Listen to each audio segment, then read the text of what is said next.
I've had interest in bonsais for quite a while, and I thought I'd start learning a little bit more about them. Turns out I have a resource very close to where I live. I'm talking about Jeff over at Hidden Gardens, and I do have a project. So let's go for a ride. Well, we're almost to Hidden Gardens. This is something new for me.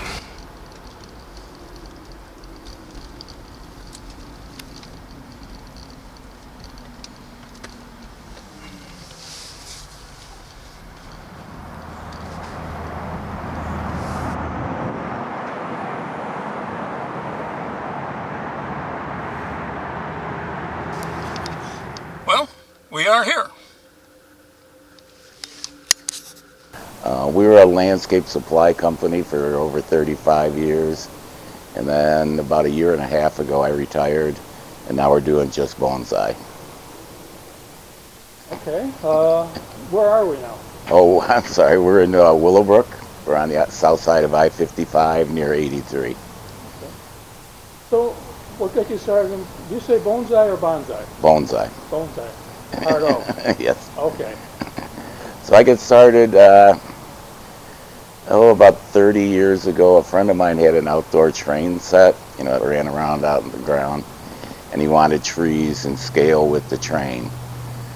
So he studied in California for about a month, and then, excuse me, then he came back and got me started, and I've been hooked ever since.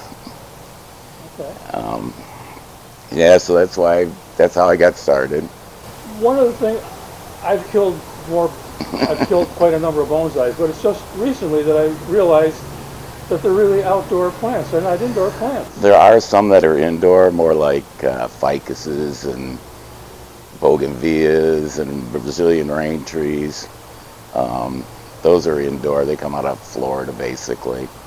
But they grow. They live in the winter, but they don't flourish. So in the summer, once the nighttime temperatures get above 50, we bring them outside, and they grow like crazy. Right now, they're just they're alive, but they're not thriving. So what advice do you have for somebody getting started in bonsai? Start with a simpler tree. Don't spend a lot of money on them, and just we teach classes here, beginners classes. We do it one-on-one. It's a great way to start. Clubs are good to get started. You got other people that you can talk to about how to overwinter and how they keep theirs alive. But yeah, you just got to start small. It's a very slow hobby. It will teach you patience very quickly. If you hurry it, it's going to die. Okay, you want us to, I can follow you when I'm walking All right, so yeah, I brought some of these trees out of the greenhouse just to kind of show you.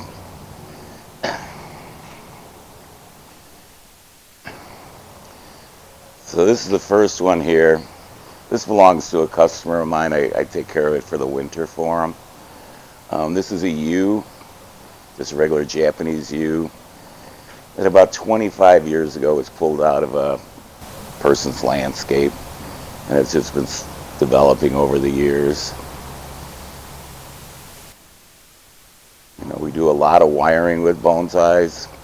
If you look, every little branch has got wire on it. So this gives us a way to place the branches exactly where we want them to get whatever shape we want it to be. And that's just all up to the individual. There's all different kinds of styles. This is kind of an informal upright. How old is this? It's been out of the ground about 25 years I know of. So it's probably around 40, 50 years. The real light colored bark is the living vein that feeds all the green on top. The white is all dead. So on yews and junipers, we strip the bark off to get it more of that reddish color, and then the white is actually, we treat it with a product called lime sulfur, and that turns it to white, and it also preserves the wood. And this next little tree, this is a Japanese quince. Um, quints are really popular here, more of an old-fashioned plant, but this is a real dwarf variety. Probably one of the first ones to flower. It's February and it's starting to flower. That one's probably about 15 to 20 years old. So they come in all different sizes. This is what they call shohin, which is a tree that's basically under 8 inches from the soil to the top of the tree. And they go up to imperial, which are 60 inches. Those are heavy. And then this is a little Japanese white pine. Um, this one I got from a friend of mine. He passed away about 6 years ago. He was a student here. So it's just one of those trees I'll never sell. And this one, yeah, we're looking at that 30 to 50-year-old range too.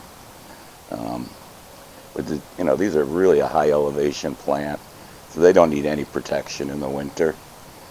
I mean, I would keep them out of the wind, but other than that, they're tough as can be. Very hard to come by, though. And then this is a Korean hornbeam. Could you say that again? Korean hornbeam. This tree was grown in Korea, and then it was shipped to Japan. And then I bought it 30 years ago, and we were allowed to bring trees in from Japan. So the best guess on this tree is about 110 years old. I've had it 31 years. I bought it the year my son was born. The trunk wasn't as big, but the branches were much wider. And they only had leaves out on the very end. So we had been cutting branches off it and compacting it down and down.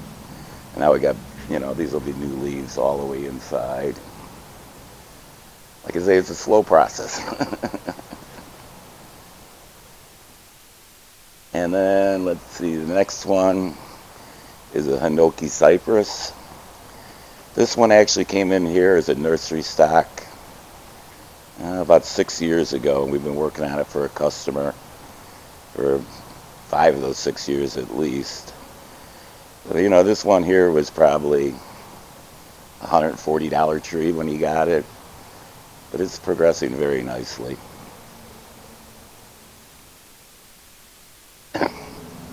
And the last one here is the Shimpaku juniper. It was just wired its first time about a month ago. It was grown to be a bonsai, but it was just in a nursery pot. So we wired it out and gave it its first styling, and then put it in this little crescent-shaped pot.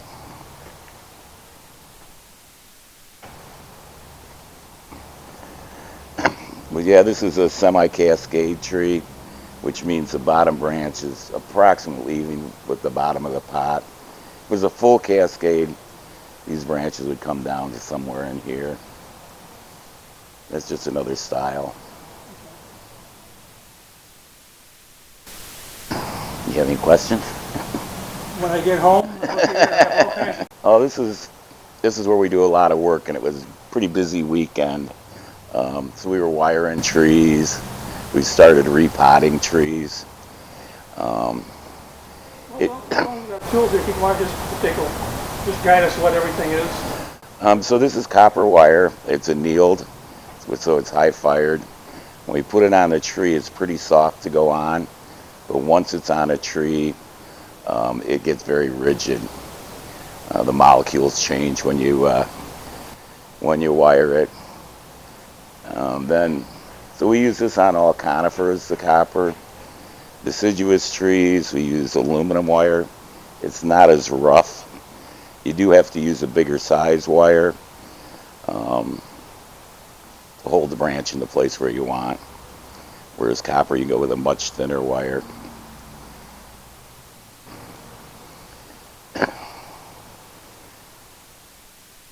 That's a little sedum that I just trimmed back. So we use that as an accent plant when we display trees. I'm not sure if they had any accent plants at the show you went to. I I wouldn't know didn't if I did. think so. I don't think so. I do this so I find out what's going on. That's the easiest way. Yeah, that was a club show. It's a good little show, but the third week in August, they do one up at the Chicago Botanic Gardens. Much bigger show. Trees from all over the Midwest come, and it's an impressive show. And they probably have 20 people selling bonsai products. But that's always a good one to go to. Okay, All right. Sure, we can go in there. Say it's crowded. So this is where we store a lot of trees of mine, and then I also take care of a lot of customer trees. Yeah, this is a Black Hill spruce forest that we just help the customer create. Sure. So yeah, it's just a bunch of seedlings. So she grew them in a 1-gallon pot for years.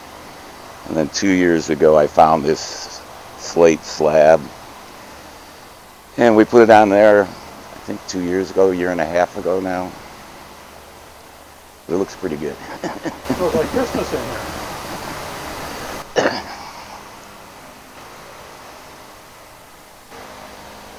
And this is a Colorado spruce I sold to this customer 8 years ago maybe.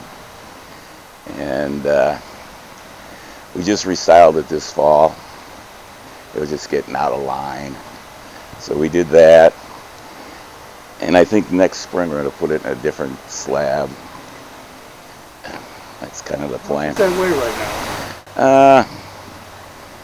Probably about 70, 80 pounds. It's serious. Yeah.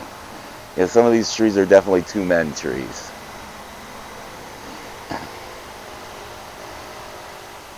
This is a Japanese black pine. This got wired last fall. We do a bonsai intensive class here. I bring my teacher in from Italy, and so we do 3 full days of bonsai in the spring and 3 days of bonsai in the fall, and it's a 3-year program.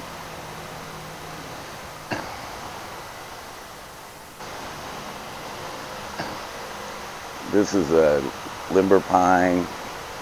It was just dug up 2 years ago and put in this wood box. So this came out of Wyoming, I believe. So it's kind of just rusting now. And we'll leave it in here another year or 2 and then finally put it in a bonsai pot. Tell me about some of this stuff that... So these are Japanese maples in here. They're nursery stock. This is Sharp's pygmy. It's got a pretty small leaf, so it really is in size with the size of the tree. You know, that's the one thing you look for is smaller leaves. I mean, over time, by putting it in a bonsai pot and trimming it properly, you can actually reduce the size of the leaves to some extent. So yeah, these just got wired last fall, and then we'll put them in a bonsai pot this spring. Probably another couple of weeks. Yeah, it's coming. I hope. Yeah, these are just different Japanese maples I do. These are little black pines I grew from seed. This one's, I don't know, 2 years old. And I just wired them to get some movement in the trunk. And these are all the same now.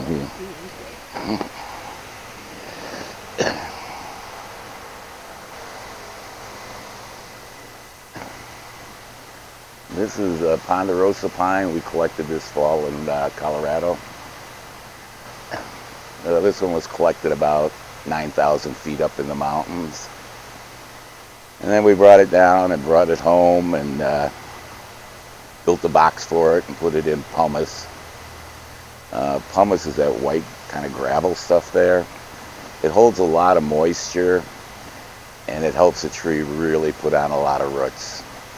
Okay, now I have a question. Mm-hmm. To me, bonsai means smaller, tree, smaller. How is how does this become a bonsai? How is it a bonsai? Well, like I said, bonsai can come up to about 60 inches, so 5 feet. So there are big ones. Okay. Well, a lot of the ones you see in Japan at the big shows, they don't look big when you watch them like on YouTube, but in person they're gigantic. Um, so nothing has been done to this. This is just the way we got it out of the mountains.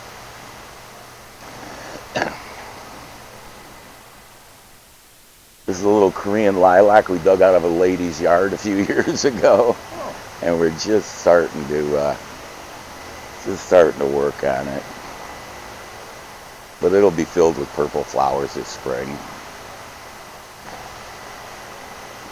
Yeah, I want to see it. It's pretty in the spring.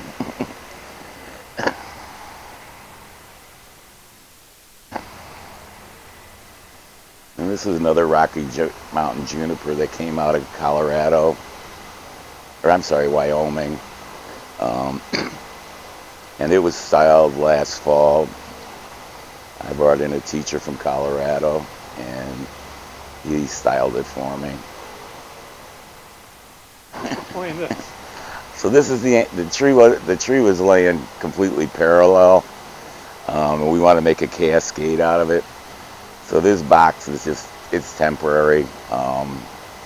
So this spring we'll either put it in a better box, change the position so it'll sit flat. But for this winter, it's just put at that angle. Not pretty, but like I say, it takes time. This is a trident maple that a customer's working on. It was suffering in the bonsai pot, so we put it in this wood box for probably 2 years, get it healthy again, and then it can go back in a bonsai pot. That's a long recovery time, but I guess that's the way it is. It's what it is. Like I say, if you rush it, not going to be good. There's another little rocky a friend of mine just finished styling. There again, the dead wood is all cleaned up and painted with aluminum sulfate.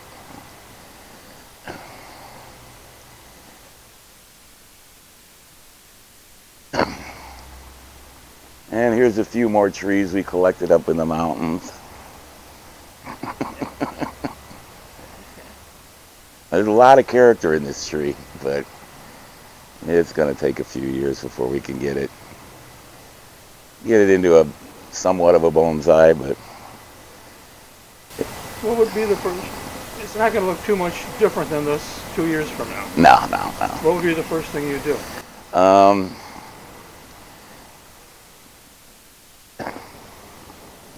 We're probably going to end up cutting it off about somewhere in here and using these little branches as a new top. Same thing on the side, see how far we can get it in. But it's probably a 8-10 year project to get it where we want, get it into a box, bonsai pot.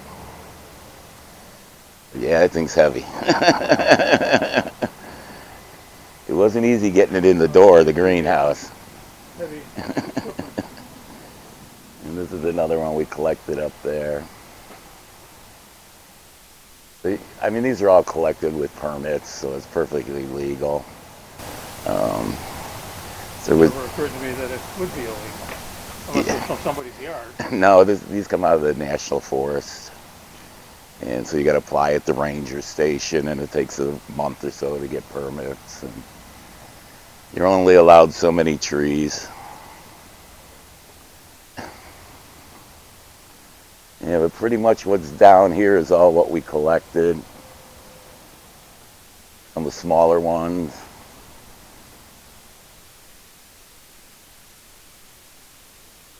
And this is a little Doug fir I like a lot. It's got great movement in the trunk. So I think this one's probably going to be a little, couple 3 years and it'll be ready.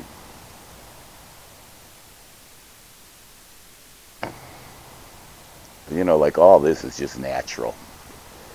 The wind just beats it up there. The snow packs them and crushes them down. There's some places up there, in the winter, the winds will get 200 miles an hour. and just twist these branches all around. If there was no wind, would this just go It'd be a straight? straight 28, 40 So foot many years tree. ago, Over it time, it bent or just keeps whatever. getting. But the ponderosas, they were some there that probably 80 foot tall, that were protected a little bit. This is Japanese Sleeping? beech. Huh? Is this sleeping or is it? Yeah, oh yeah, definitely. These are the buds for next year. The beech, they're kind of like some oaks. They hold on to their leaves, and in the spring when the new buds start to come out, then they push the leaves off in the spring. They're good trees. There's some on the other side I can show you that are a little better than that one. So this is my Rocky Mountain juniper. I've had this 9 or 10 years now. There again, the white is all dead, and this is a living tissue. When you have that dead wood and live wood together, it makes the tree a lot more valuable. I've had this one in a couple of shows. It's done well.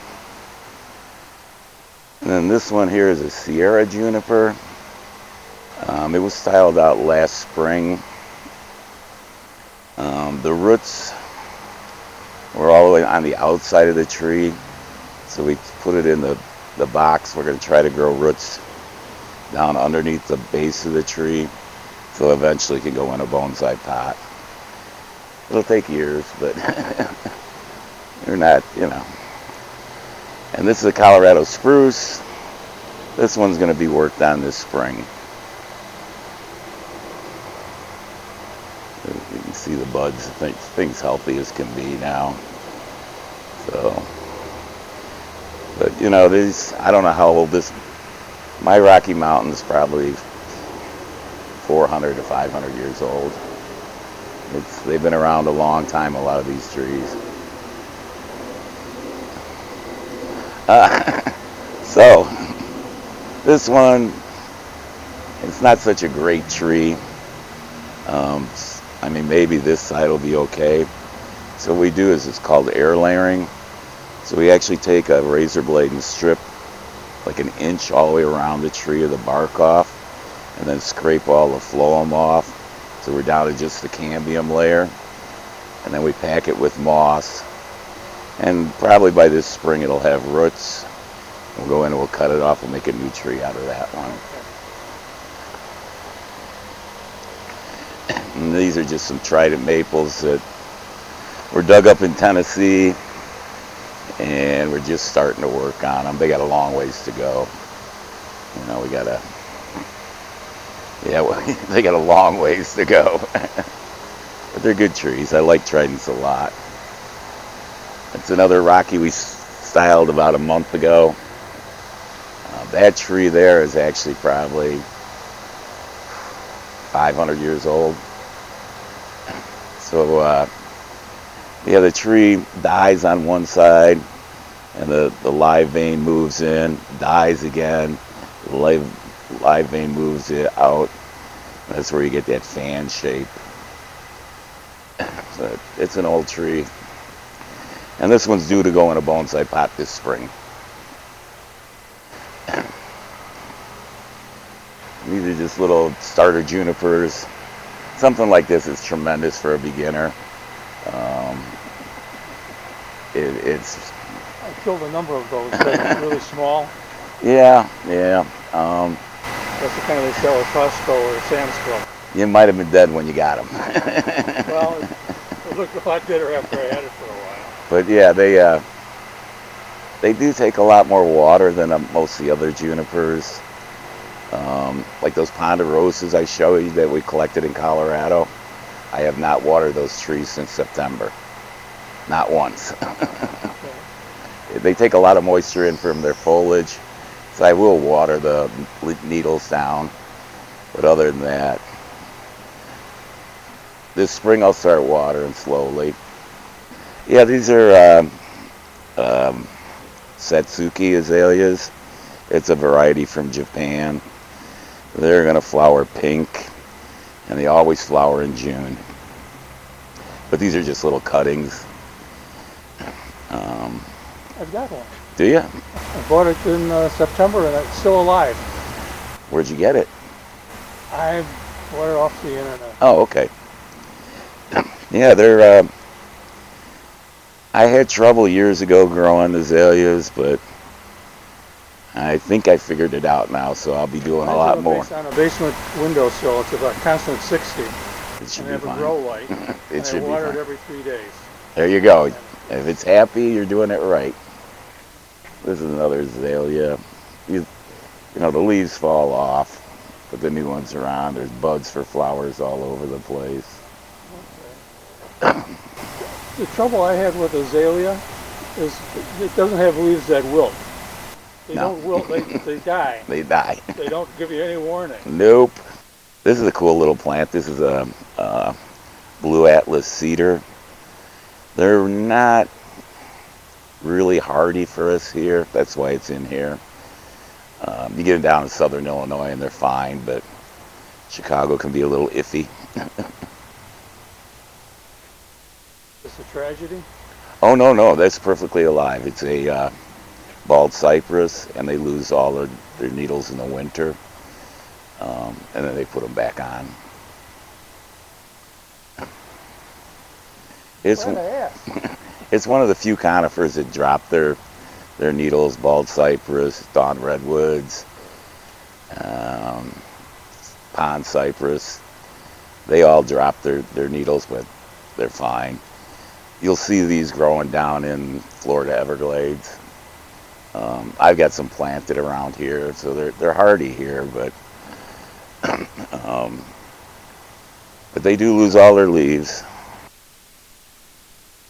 So these are what I was saying before. These are Shohin-sized trees, approximately 8 inches and under. They're all alive. A lot of them are just sleeping. They do, in the summertime, I have to water them twice a day, sometimes 3 times a day, because they're in such small pots. They dry out very quickly. But they're very popular. They can be very expensive, even though they're little. I mean, this guy here, it's a trident maple with growing over a rock. I don't know what the tree pot costs. The pot was probably around $400. It's a good little tree. What else we got here? Wisteria. I don't know if you're familiar with wisteria. It's got those big hanging flowers that come down. But it's not trained very well yet. It's got a ways to go. They all do. This is a nice little Japanese white pine. What's nice about some of these white pines, well, this one's not, but the one in the other greenhouse, it's on its own root. And the roots on white pines aren't that strong. So they actually take this is a black pine, and then they graft white pine to it. So it makes it a stronger tree. This one is Stewardia. Just got that cinnamon bark that's so cool. This tree was grown in Tennessee too, in a field. It was probably about 12 to 15 feet when it was dug up. So we're getting it down slowly. So, what did you do to it? Oh, we've taken up a big cut, a lot of branches. We're rebuilding branches. We've taken big branches off and just kept the smaller ones just to get it, in bounds.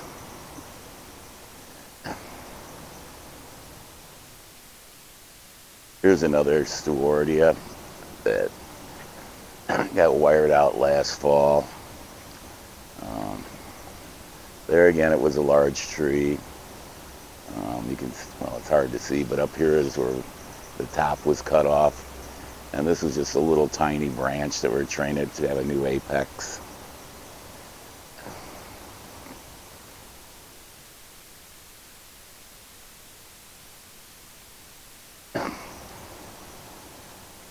Yeah, but there's a beach around here somewhere. Oh, here. This is another Japanese beach, like on the other side. Um, I'm going to guess this tree is probably 80, 90 years old. It also was imported from Japan when we used to be able to get trees. But you don't find many of those around. They're pretty rare. It's got a nice white bark to it, beautiful green leaves. Fall color is yellow to orange. They wait to come back.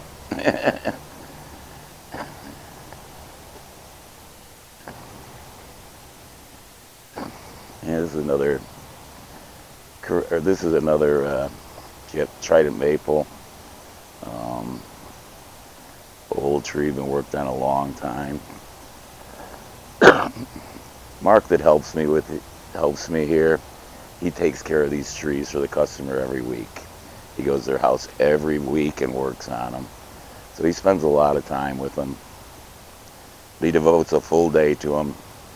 You know, pruning, wiring, repotting, whatever they need. This is another azalea. This is a northern azalea. You can tell because the leaves are a little bit bigger. So they're hardier than the southern varieties that come out of Japan. And this tree is a Japanese maple. Actually, it won not best of show, but it won a top prize at the Chicago Botanic Gardens 2 years ago. In leaf, it's absolutely beautiful. It was grown from a cutting by a guy named Bill Valvanus in Rochester, New York. And he's had this tree about 40 years. He's been working on it all 40 years, and he decided to sell it. But yeah, it did really well in the show.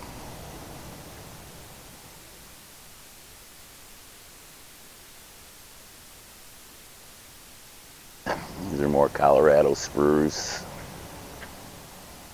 Kind of a strange tree, but it's so strange, I think it's cool the way it comes up and it splits this way, it goes that way.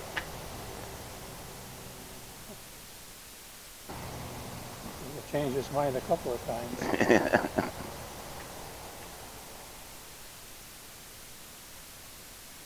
Another Japanese black pine that I'm working on about 5 years now, 6 years. Another heavy tree.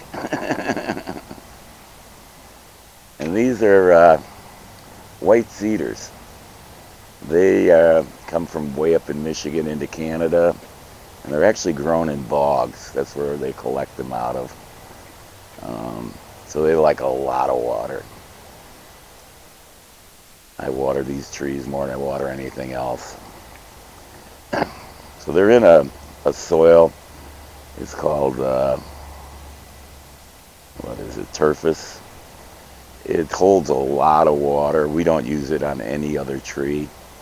What we use for that on all these trees is akadama, which is a fired clay from Japan, pumice, which I get out of Utah, and then lava rock. So there's no soil in there at all. It's just stones.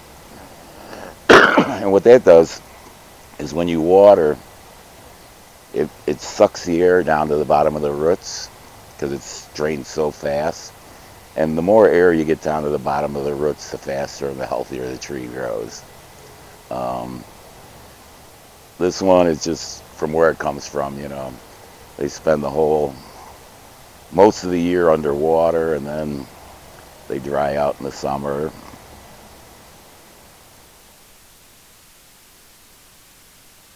But yeah, it's a newer tree for bonsai, but they turn out well. They're just a big old bush. This is an apricot. Not doing anything yet, but it should be soon.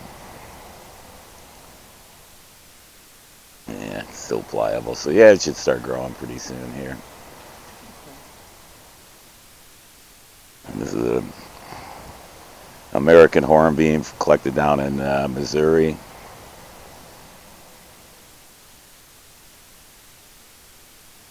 It's got a ways to go, but it's coming along. And then these are winterberry. They get a lot of fruit on them, but it's fall. Most of it's come off now. So we'll end up slowly cutting these back. I'd like to see the tree to be about this side when it's finished. But you need a male and a female for this tree to get the berries.